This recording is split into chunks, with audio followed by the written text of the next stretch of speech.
Welcome to today's podcast. I am honored to be joined by Dr. Daniel NG, a seasoned business leader, technologist, and connector of ideas with over 4 decades of experience across global tech giants like IBM, Microsoft, and Red Hat. Currently managing partner at Omni Integra, Dr. NG is passionate about integrating technology with human centered approaches. Today, we will be diving into a very timely topic: humanizing artificial intelligence, exploring how we can ensure technology serves people, societies, and a sustainable future. Welcome, Dr. Daniel. How are you?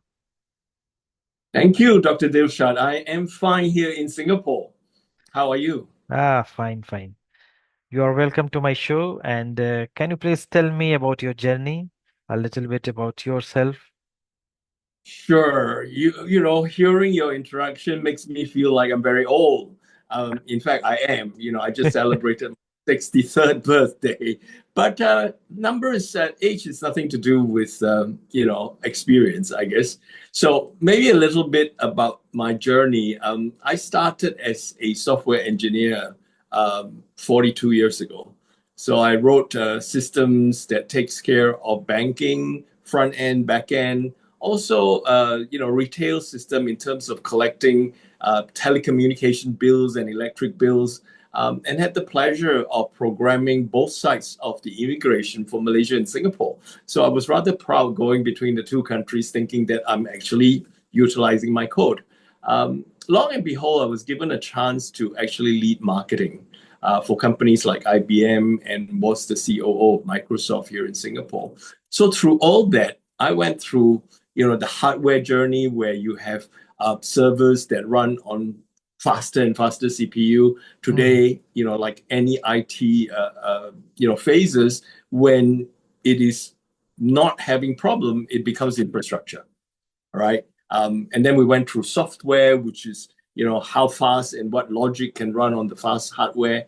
And of course, you have storage, as we now take millions of pictures, almost every minute around the world. You need storage to contain them. And then we have the bandwidth to actually run applications. And all in all, I guess it gets down to, how do we humanize all that thing, whether it's in the name of AI, smart city, sustainability. At the end of the day, it's going to be people who are going to put it all together. So in my 42 years of being in this industry, I've been very, very adamant, you might say, on focusing on how do we not mechanize people, but humanize technology. So hopefully that's good enough for your listeners of this podcast. Mhm. Yeah, you're right. Thank you. How do you think that this artificial intelligence uh, can humanize uh, can humanize the machines, and what does it really mean in the context of this Asia Pacific business? Yep. I think everywhere we look, AI is becoming part of our lives. It's either helping us to shop. I mean, I'm sure we have a lot of e-commerce platforms everywhere. How we see a doctor. In Singapore, we actually have Health Hub, which is an app that you can actually book appointments with doctors, change appointments, and also be in the queue before you actually reach the clinic. We can also plan our travel, even grow our food. But the real question isn't how powerful AI is how human it feels. So you asked about Asia Pacific. This question is especially urgent for us. Our region is home to very vibrant MSME, micro, small, medium enterprises. We Mhm. have very diverse cultures for all of us here in Asia Pacific. And Singapore is going to be a super aged country, where over 20% of our seniors are going to be over 60 years old. So it actually bears a very, very different challenge from, let's say, Indonesia, whose population average age is getting younger and younger. And also, we are very, very vast in geography. How do we serve rural communities that makes up the backbone of our society? So if AI doesn't serve them, it risks becoming yet another layer of technology that feels distant, mechanical, even alienating. So hopefully we are going to go through some of the examples today, not just algorithms, but automation, or not algorithms or automation. We should be talking about AI as a partner. I'm also very, very adamant about sustainability. And let's see how AI can help us in retail, healthcare, and in inclusion. So, how can AI empower rather than replace are questions that are being asked today. How can it build trust? How can it open doors for vulnerable groups, the underserved?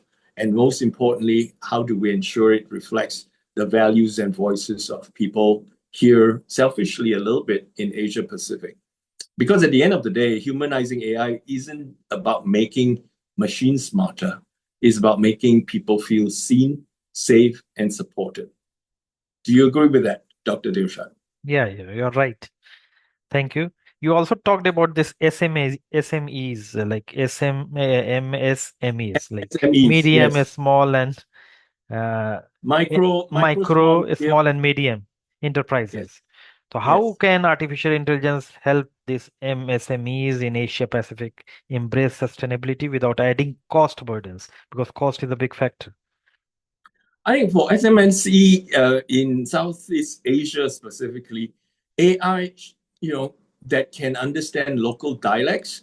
Um, I know there are large language models around, but there are a lot of dialects in India, in Indonesia, for example, that are not included in the large language model. So with that, you could actually help businesses to reach more customers.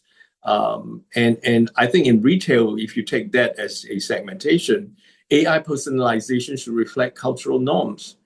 Festive promotions during, for example, upcoming soon Diwali, and here, the Hari Raya, which is the festive day for the Muslim communities.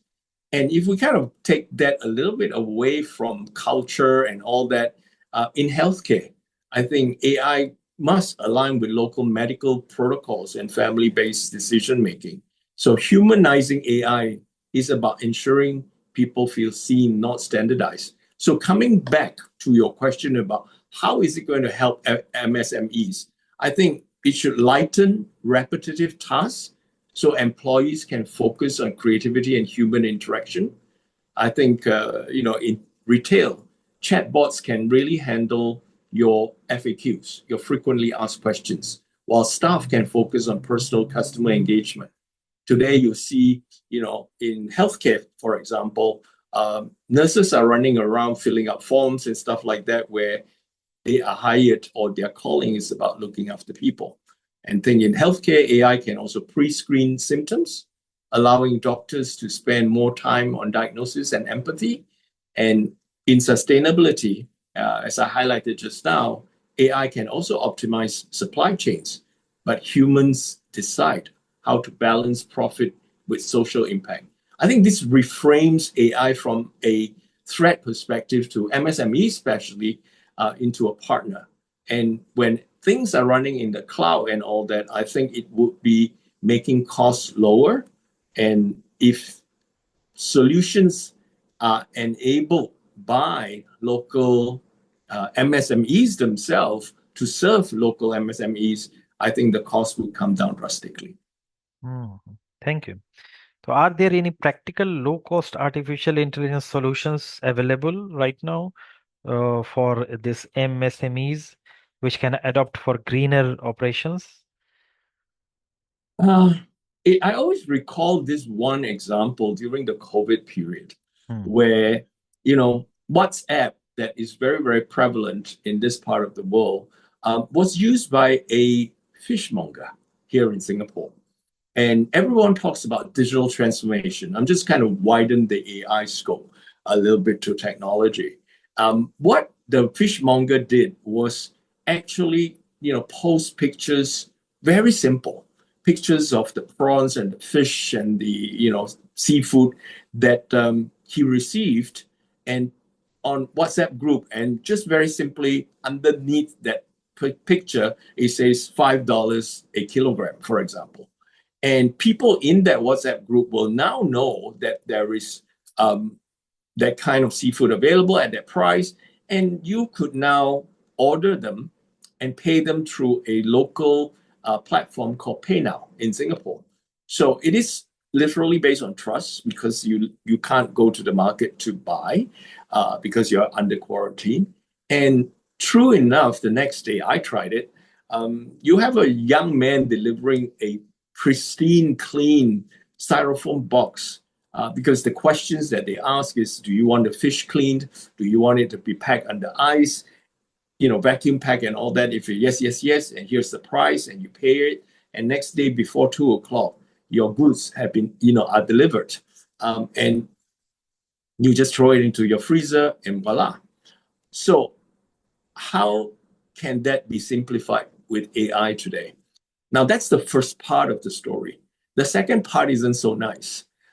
Somebody put some obscene pictures in the WhatsApp group, and everyone left.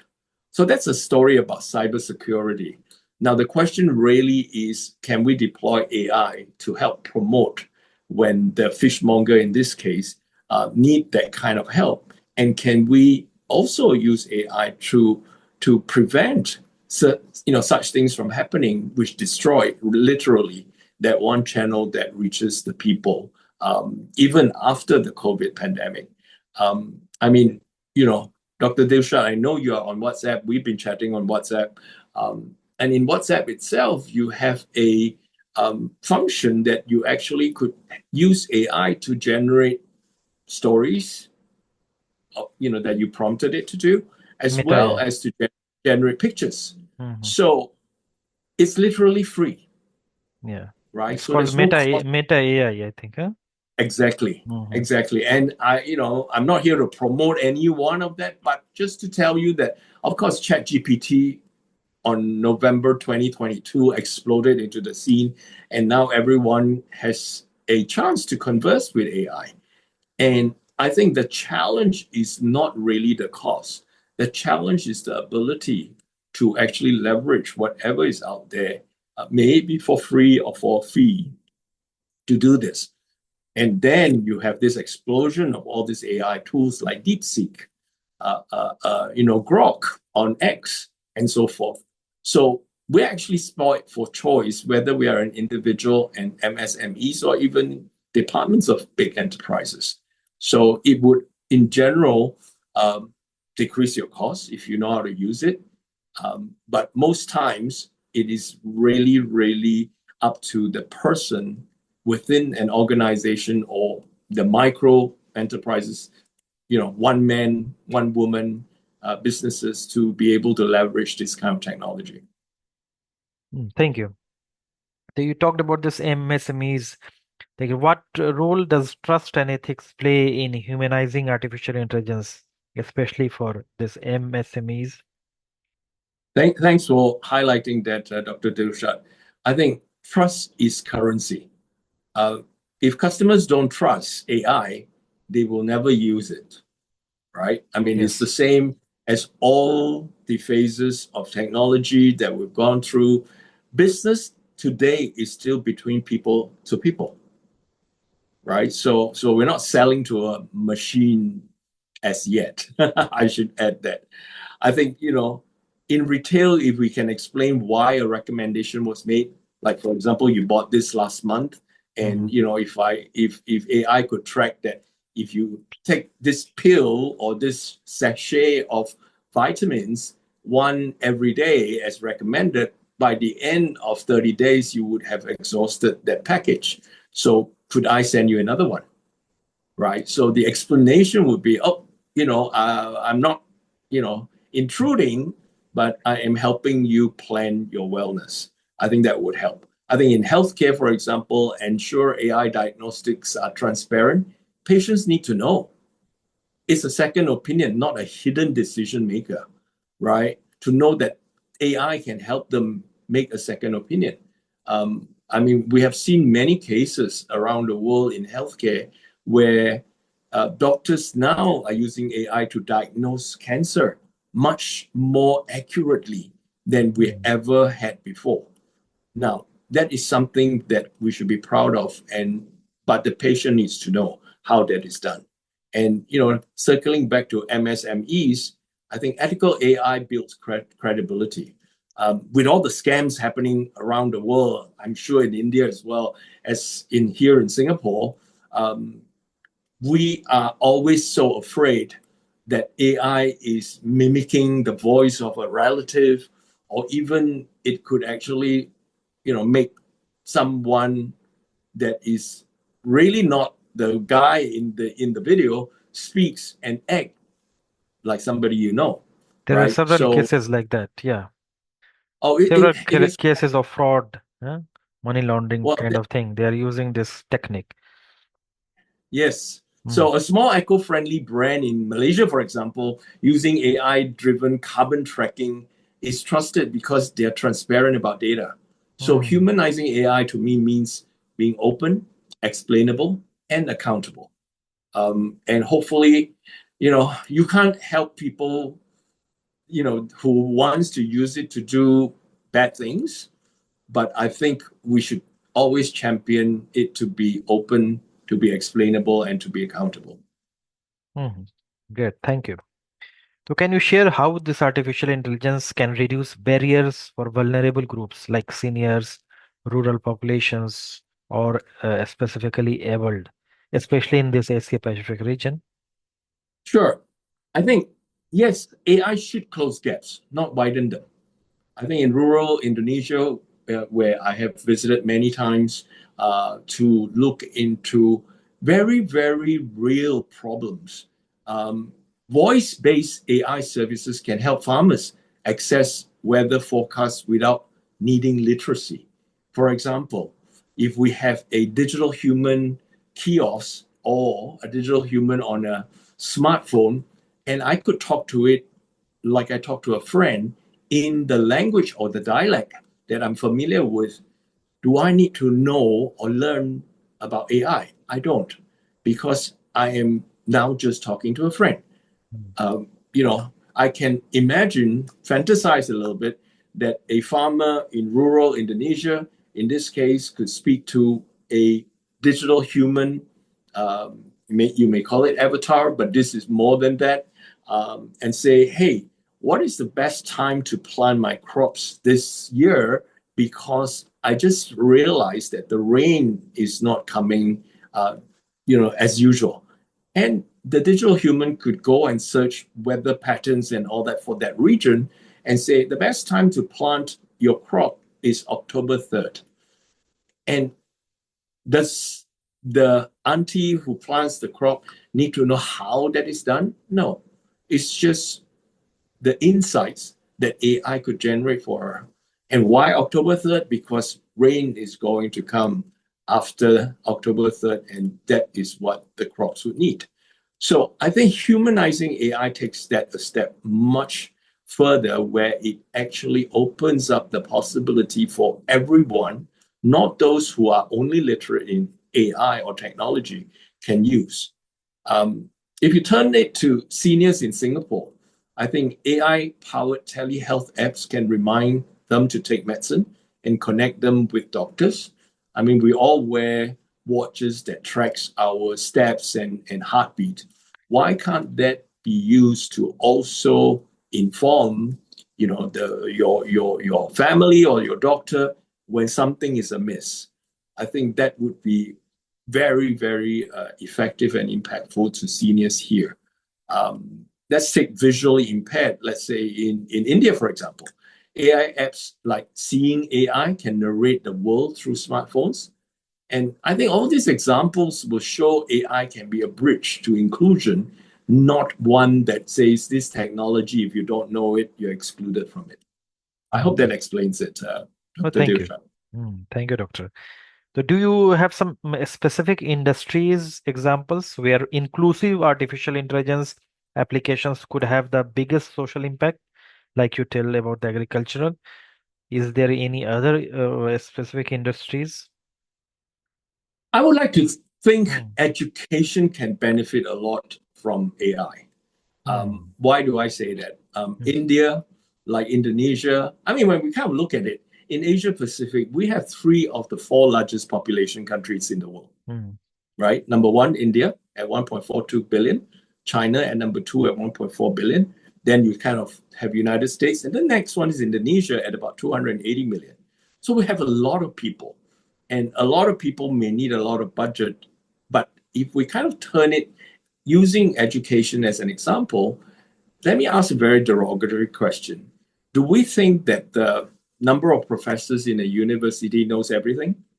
No, right? No, no, yes, But why do we therefore need a kid that is far away from the university to fly all the way to the university where he or she needs to pay for the air ticket, needs to rent a house, needs to pay for food, and needs to pay for transportation, and that adds up to be cost.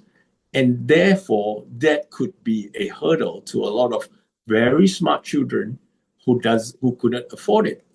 Now imagine this for a little while, mm, where a child in Bali, who's helping his parents uh, close shop and open the shop and take care of the shop, eats at home, doesn't have to travel, and then when he closed the shop for the parents at the end of the day at 8 o'clock, for example, take a 1 hour rest, and then I could now learn from the numerous content that is available on the internet, curated by AI, in definitely. accordance to how that smart kid would like to learn. Because we all think that kids are all the same. Well, they are not, right? And the reason why we put 8 years old in the same class is because that concept came from the industrial revolution, where we put all the blue balls in one basket and all the red balls in one basket, and we thought that sorting method is the right thing to do.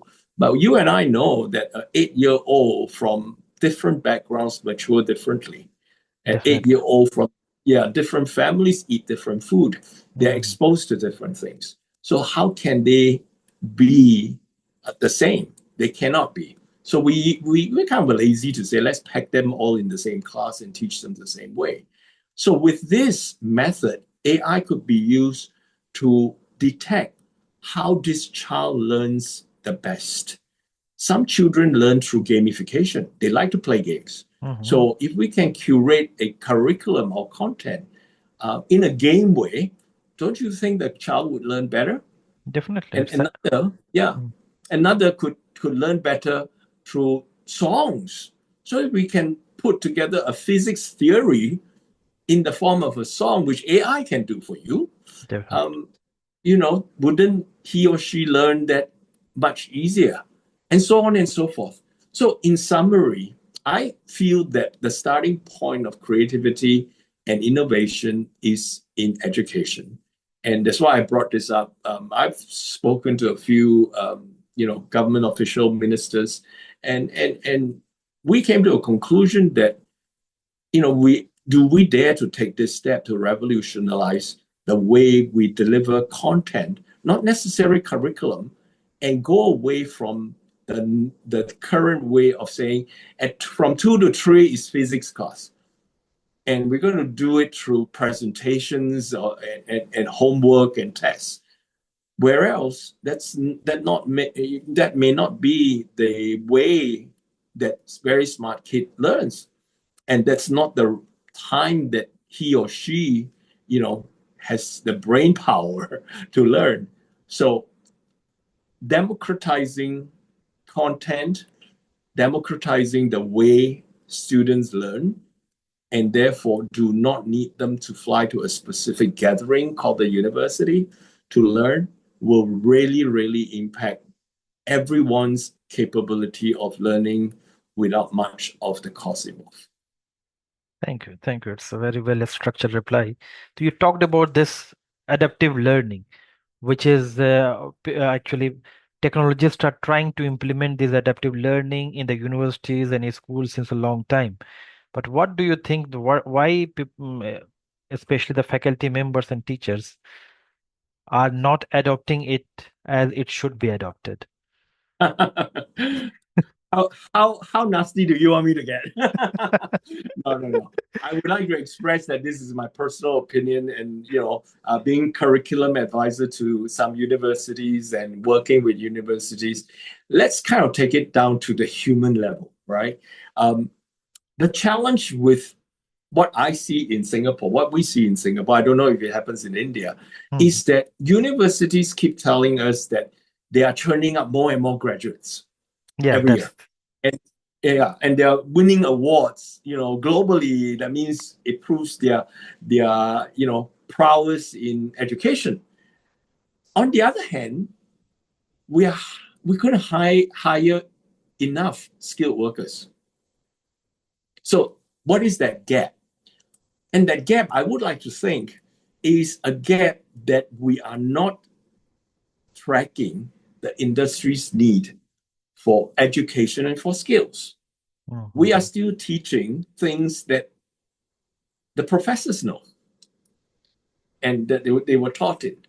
For example, I was speaking to a lecturer, and he was very, very proud to say that he has implemented the latest programming language as a course. And I said, for what, first year student? He said, yes. And I said, so the student take 3-4 years to graduate? He said, yes. I said, aren't you worried that they won't get a job? And the answer was, why do you think they won't get a job? I said, because in 2-3 years' time, I don't think you need programmers. AI will be doing the programming. And as far as I'm concerned, do I trust a human being to program with syntax and semantics errors? Or do I trust a program to write another program? And the answer was very clear. But it doesn't really fix the real problem until the day that our professors are unafraid to break out of their shell and say, will I still be able to keep my job if I don't know what to teach? Right? So that's as derogatory as I get to.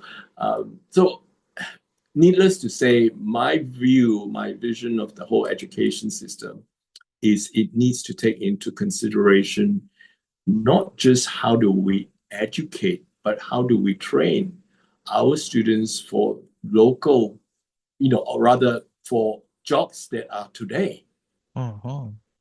So do not take curriculum from yesteryear, teach the students of today in preparation for jobs of tomorrow. It won't happen. And especially it won't happen with AI because this is the only technology we know today that makes decision. All the previous technologies before, may it be data analytics and all that, is to make efficiency. It doesn't make decision. AI will make decision. So we have to totally, turn on this and pivot on this knowledge of what we know AI can do today to actually prepare for tomorrow. If not, everyone will be trained on things that are not needed when they graduate. Thank you. So my Do last you question. agree? Yeah, I Do do you agree, Dr. agree. Dush? I do agree with your views also. My last question to you on this topic is that it's a general question that how do you ensure that artificial intelligence empowers rather than replacing people in the workplace? Can you share any Well, example where AI created new opportunities for employees instead of reducing their roles? of course. It is really from experience as well. So when I first started in the industry 42 years ago, computer was becoming more and more common. So Mm, the rumor, the scare in the industry and the marketplace was everyone's going to lose their job because computers are taking over. Well, have we lost our jobs? Our jobs have changed for sure. We are working probably 3 to 5 times harder. Not to say that the previous people are lazy. No, mm, it's just that it makes us more productive, right? We can now answer emails on the phone. Too much of the anger of your family members, but you can, right? So it forces you to to, in a way, have to rebalance your 24 hours, right? And then the next phase that came about was email. And everyone says, well, the post office is going to close down because nobody's going to send any letters anymore. Well, do you see post office closing down in India, Dr. Dilshad? No, No, no. it's still there, right? And then the third wave that I saw was automatic teller machine in banks. And everyone says, well, all the tellers are going to be fired because you don't need them anymore. Well, they're still there, right? Doing a different job. And now we've got AI, and the same scare is there. Now, although I did say that AI is kind of different from an angle that it makes decision, it doesn't go away from the fact that the common thread between the three phases before AI is a thread that talks about embracing the technology, not be scared of it, because whether you're scared or not, it's going to be there, and then transform together with it. I was speaking at a health conference a year ago, and this very senior doctor kept asking me the question that, how am I proposing to protect his job?